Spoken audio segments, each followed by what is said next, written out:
Polish Stories, podcaście dla cudzoziemców i cudzoziemek uczących się języka polskiego. Jeśli kochasz książki, filmy, seriale telewizyjne i opowieści o ciekawych ludziach, zapraszam. To miejsce jest właśnie dla Ciebie.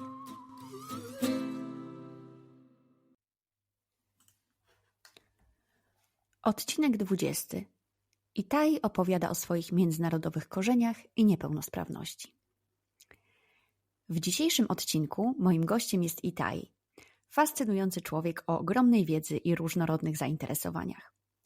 Będziemy rozmawiać po angielsku, bo jego polski nie jest jeszcze na takim poziomie, żeby mógł elokwentnie przekazać to wszystko. Nasza rozmowa była bardzo długa. Nagrałam ponad godzinę.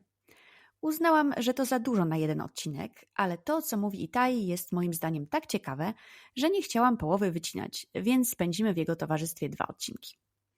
W pierwszej części porozmawiamy o historii wielonarodowej rodziny Etaia, językach, jakie mu towarzyszyły od dzieciństwa, jego związku z językiem polskim, a także o jego niepełnosprawności i o tym, jaki miała wpływ na to, że Etai zajął się na serio nauką języków obcych.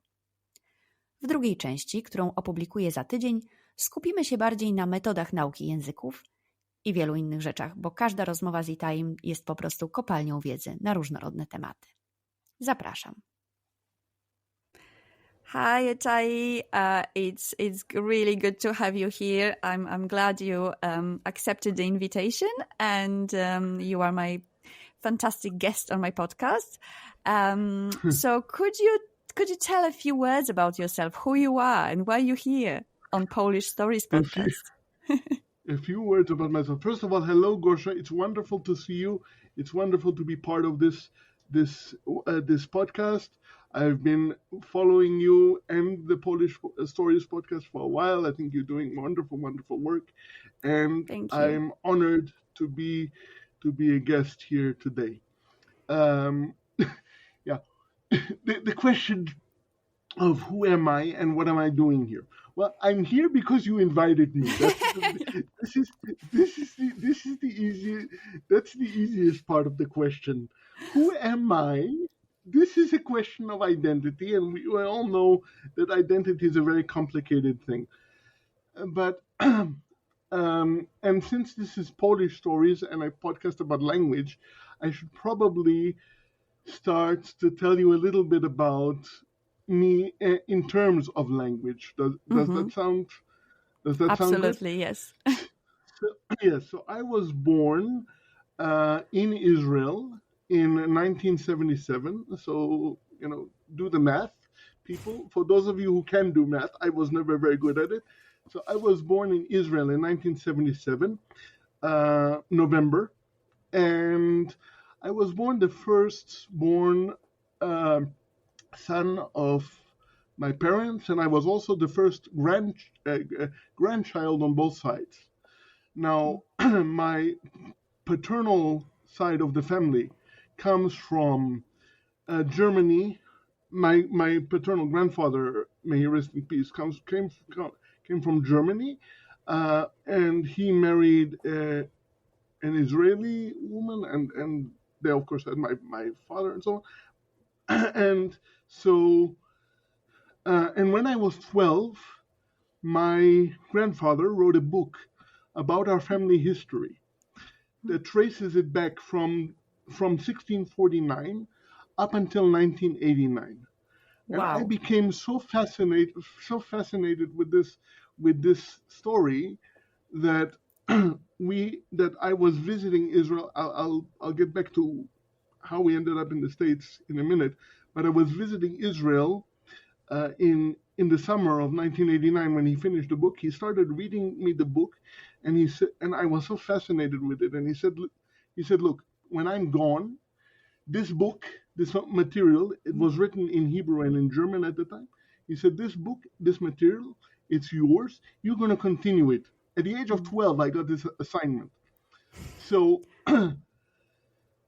not only did I have Hebrew, which was my mother tongue at the time, and we moved to the United States 3 months before my 3rd birthday, because at the age of around 6 months, my parents began to notice that I wasn't physically hitting milestones that I should be hitting. I couldn't hold my head up, for example. I couldn't, let alone roll over on my own. I couldn't, let alone sit up. I wasn't doing the things that, and I hate this word, but quote unquote normal 6-month-olds are supposed to do. So being the firstborn, and my parents are the first time parents, it's always going to be a little bit more nerve-wracking. I would assume. I'm not a parent. I wouldn't know, but from what I hear, it's nerve-wracking with the firstborn. My grandparents also first-time grandparents. They start to take me all over Israel to different specialists, and they get a whole bunch of diagnoses, and the diagnoses are stemming from the child will have a slight limp with no mental impairment and he won't feel it at all. This is one doctor that said it to them, and another, and up to the other extreme that says this child, there is no hope. Put it in an institution, lock it up, and throw away the key. Oh God! Luckily, my parents, my mother, my father, listened to the parental instincts. They believed, they saw something in me, obviously, and kept going to doctors. At the age of 18 months, they finally, a doctor, I don't know who the name now, but a doctor diagnosed me with what we now know is called spastic quadriplegic cerebral palsy. So this is the disability. I had this from birth. For me, it presents as I'm a wheelchair user from birth, and I have difficulty with. I mean, there are things that I can do, in terms of activities of daily living on my own, but there's a lot of things that I need assistance with, just to get through the day. And my parents, were in touch with. We already had family all over the world, and so people knew about because I'm the firstborn, it's huge news. People know how is the baby, so people know. And we had not only friends but family in the States, and they said, look, at that point, 77, 78, 79, there was better care medically, and there were more choices and chances theoretically for people in my condition to have a better chance at the best life possible. And so my parents decided. We had family in Connecticut. You've interviewed Marissa, I think, also, right? Marissa is also in Connecticut. So we had family in the New Haven area of Connecticut. They sponsored us to come over, because at the time when you need a sponsor to immigrate at the time, and so they sponsored us to come over to the States, and so we ended up so I was born on November 11th of 77. On September 19th of 1980, we immigrated to the States, and since then we've been living there. So I grew up in Connecticut, which is why English is. So we spoke Hebrew at home, but English became very much, equivalent to my mother tongue. So when people ask me, "What's your mother tongue?" Technically, it's Hebrew, right? But English is also there. So I kind of have, I would say, two, right? And there was, and from very, very young, even though physically, my body never cooperated and was never really found acceptable by anybody in my growing up. It was always, it had to be fixed, and it had to, sit up straight, don't sit like this, don't sit like this, don't eat like that, don't look like, that's another topic altogether. But so physically, I was, there was a lot to fix, right? But somehow, mentally and emotionally, my parents and those around me always managed to convince me, look, you can do whatever you want. You're just like everybody else, which is another topic altogether. We'll get to that maybe later. So I heard from them that I was intelligent and that I could do things, academically and mentally. And one of the things that I remember hearing from them very, very early was that I was very good with languages. Mm-hmm. And that stuck in my head. That, like every other messages get internalized, right? It happened to be that you're good with languages, you're really good with languages, you have a gift for languages, you hear that often enough, you all of a sudden, you that's internalized. So languages were always easy for me. I don't know if that's because people told me it was easy or if it's because it's a real gift. Either way, languages I understood to be one of my superpowers. Mm-hmm. So I already had Hebrew and English. And in the 7th grade, I, because I could and it was possible, I started to study French. Mm-hmm. And then happened, so that's the first language I actually remember studying, and my grades and the grades reinforced that I was really good with languages. And then when I was 12, I got the assignment from my paternal grandfather with a book. Mm-hmm. So what do I have stuff. to do?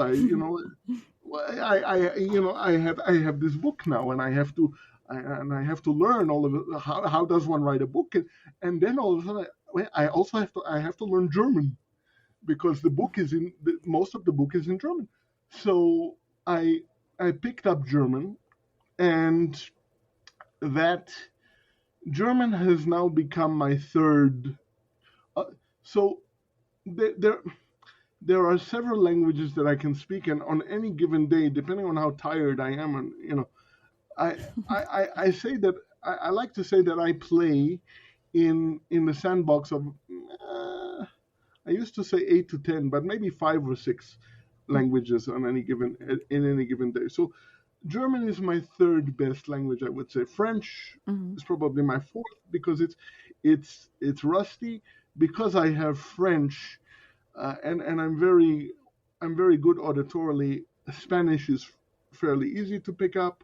I can get around in Spanish if I have to. The Romance languages are fairly easy. Because I have German, Dutch is no problem, or less of a problem. Again, these are all things that I understand passively. Mm-hmm. Now, how did I end up on a podcast called Polish Stories? Yes. What I didn't tell you, and I'm burying the lead, and I'm sorry, and maybe you can edit this. It's all very, very interesting. I'm glad it's interesting to you, and it's interesting hopefully to some other people. So how does somebody who's interested in who got this assignment in German, right, and who has Hebrew and English and studied French, how do you end up with on a podcast Polish Stories? Well, what I didn't tell you, or where I buried the lead. In English, we say we bury the lead. Mm-hmm. It's a term from journalism. The headline, and to bury the lead is to kind of hide the main point of the story. So I buried the lead. So anybody who's listening up to this point, congratulations. Now you get to hear the real point of the story. So we know that my father's side are of German Jewish descent, right? Mm-hmm. I didn't talk to you yet about my mother's side. My mother's side of the family, my maternal grandfather was Polish. Mm-hmm. And we're very, very close to him, and my grandmother was Lithuanian. Mm-hmm. All 4 grandparents by now are dead, But and so we had and so I was very, very close to all four of my grandparents in different ways, but for some strange reason, and my maternal grandparents spoke at home Yiddish, Mm-hmm. which is a language that people still speak, but the best way that I can describe it linguistically is that it is known as a Judeo-German. Mm-hmm. It's a mixture of all kinds of things, but it's based in it's written with Hebrew characters, but there's a German base, and then there are all kinds of words that, depending on the region, depending on the flavor of Yiddish you're speaking, Mm-hmm. there are all kinds of words from everywhere else, where from the local region. Now that's important because find out in a minute. But so my maternal grandparents were speaking mostly Yiddish in the house. So Yiddish, I actually learned Yiddish before I learned German. So I was able to cheat with to pick up German easier because I had to understand Yiddish. And why did I understand Yiddish so well? Because my grandparents would only speak Yiddish, and I got tired of not knowing what it is they were saying. And I would visit Israel in the summers, and I would ask, and so I would pick up. But so like I said, my grandfather, mother's side is Polish, right? Mm-hmm. And my maternal grandmother is Lithuanian. So yes, there were Polish words and things like this. For example, when we and I've told you this story before, Gosia, I think, when we would play wie heißt es? Rummy Cube, the game. It's said that how do you know what your mother tongue is? It's based on the language in which you are counting. Absolutely. I Numbers. totally agree. I cannot count money in any other language than Polish, which is funny. Right. People were surprised that I can, speak good English. And then when I start counting money, I always count in Polish. Otherwise, I'm not sure if it's correct. Otherwise you don't know. So exactly. So when we used to, and you have to, when you play Rummy Cube, every player gets a certain number of 14 tiles, I think it is, and that's the only when my grandfather would count out. This is when I heard 2, 4, 6, 8, 10, and Grandpa, what is this? Polish? Okay, right? So that was so I never learned. I never had a pool, even though I was very, I was close to my grandfather. I never had a pool, and he never taught. Polish wasn't a language that was important. Yiddish was what was important. But remember what I said earlier, a few minutes ago, about the fact that Yiddish there are certain terms, right? That it's a mixture of all the languages. So when I started learning Polish, which I did after he passed away, it was a way for me to get closer to him. And I figured at the time, I've picked up so many other languages so easily. I'm good at languages. It shouldn't be a problem, this Polish. I tried to study Polish. This is when I started to hit a wall. I said, what is this? This is, there are more consonants than there are vowels. There are, and I was used to cases from German, but German only has how many? Four cases, no? 5. Nominative, accusative, dative. Is that 4? I Yeah, can't 4. count. but Polish has, I think, what, 7, 8? 7, yeah, 7. Se- It's more than 7, Latin. Latin right? has 6. Latin, right? So and you have these cases, and of course, and so, I mean, and Polish was really the first time that I started to hit a wall, and from and Gosia has heard me say this so many times.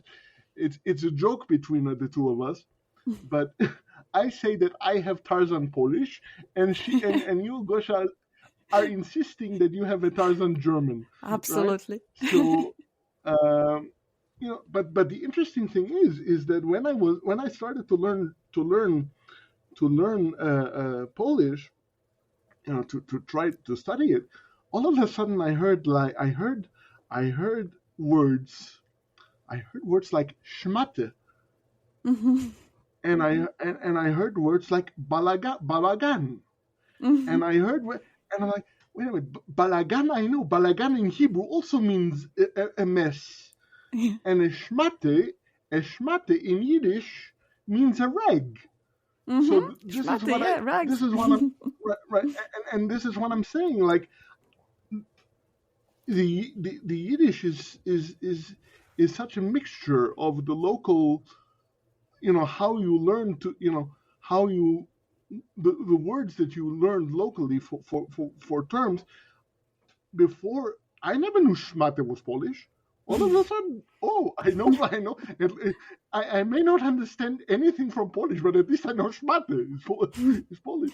So, and so, up until this day, I have very much still a Tarzan Polish, which is why we're doing this interview in English and not in Polish, because I couldn't tell you much more than my name is, right? Although in Polish, but that's how I ended up. Very long story of how I ended up on this podcast and who and why and so on and so on. And if you're still here and you haven't fallen asleep, congratulations.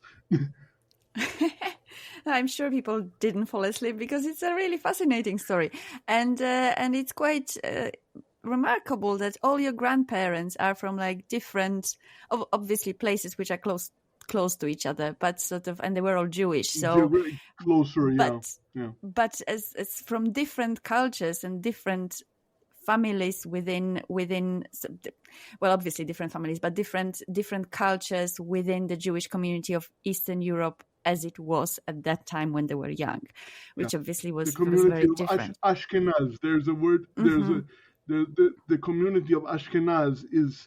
So there are several communities within Europe. There is the the Ashkenazi community, which basically consists of Central and Eastern Europe, which includes Germany, Poland, Russia, Ukraine, etc., and then there is the Sfaradim, the Spanish community, and this includes the Jews from in the Mediterranean area. So French Jews are considered a lot of them are Sephardic Jews. Spanish Jews, Sfarad is the Hebrew word for Spain. So, but we are primarily Ashkenazi Jews, Jews from Ashkenaz, from that region. Yeah, and speaking about the language, like when you were talking about Yiddish, I thought I heard also from someone that at least in Brooklyn, in New York, that Jewish people who use Yiddish there, that also they use the word which sounds very similar, like our podłoga. Podłoga is floor in Polish, and apparently there is something very similar, but that also means floor, which obviously comes from Polish. Yeah. Right. Yeah, and it's interesting because in Brooklyn there are several communities around the world of, I would call them ultra-Orthodox communities in the world. Those are called Hasidim, the Hasidic communities. And in the Hasidic communities, their everyday language is Yiddish. Yiddish, because these Hasidic communities, many of them are coming from Poland, from Russia, from Ukraine, these are all of these little villages where, Lubavitch, the very, very famous Hasidim came from Lubavitch, which, if I'm not mistaken, and you correct me, isn't it a village in Poland or is it in Russia? Lubavitch. I have a feeling that it's in Ukraine. I'm not sure at the moment, but I have a feeling that it's an area that was, that obviously Polish borders changed a lot of times. Changed all the time, right. A lot during around the First World War and Second World War. And there was several years when parts of current Ukraine were in Poland, and I have a feeling it's there. But I will check and I'll put the information in the show notes if it turns out to be wrong. But they are as well. This community is also in London, for example. Yeah. Mm-hmm. Right. So Lubavitch is one of the more famous Hasidic communities, and they are speaking, most of them, in addition to the language of the country that they're living in, they're speaking among themselves. They're speaking Yiddish. Why don't they speak Hebrew? Because they believe that Hebrew is what they're calling a Lashon Kodesh. It's the holy language. And the holy language you only use when you pray, right? In the original language, or when you study sacred texts. And this is the only reason. I mean, a lot of them know Hebrew, but for every day among themselves, Yiddish is the primary language, and so so Hasidic communities, and Lubavitch is not the only Hasidic community around the world. There are other communities as well. Satmar is another community, and so these are all strains of Hasidic communities. And in these Hasidic communities, that is where mostly today you find Yiddish being spoken. It's unfortunately I don't know if it's not. What's the correct academic term? I don't want to say it's a dying language, but there is a word for this. For you know what? Not a dying language, but it's. Yeah, I know what you mean. I'm trying to think of the words. There is an academic term that it slips my mind, but I know dying is no longer. No, yeah. Is right. Again, something we can put in the show notes once. Yeah, exactly. Yeah, it's like I won't remember now. I know what you mean, but I just it slipped my mind as well. So so Yiddish is unfortunately being spoken. I mean, it's still being spoken by certain demographics, by certain populations, but it's becoming less and less, and but where you will hear it is in these more religious communities, like the Hasidic communities in New York, in every major city there is a Hasidic community. So that's where you'll hear Yiddish. Yeah. I to wszystko na dzisiaj. Druga część naszej rozmowy już za tydzień. A tymczasem zapraszam Cię do odwiedzenia kanału Etaja na YouTubie i jego konta na Instagramie. Etai skłonę. Linki znajdziesz w opisie odcinka. A ja zapraszam Cię również do zapisania się do mojego newslettera, w którym dzielę się ciekawostkami o polskim języku i kulturze, polecam filmy, seriale i książki, przypominam o nowych odcinkach podcastu i od czasu do czasu daję znać, jak można się ze mną uczyć polskiego. Link do zapisu znajdziesz na mojej stronie polishstories.net i w opisie odcinka. Nie jestem zbyt aktywna w social mediach, więc newsletter jest najlepszym sposobem, by być ze mną w kontakcie. Do usłyszenia.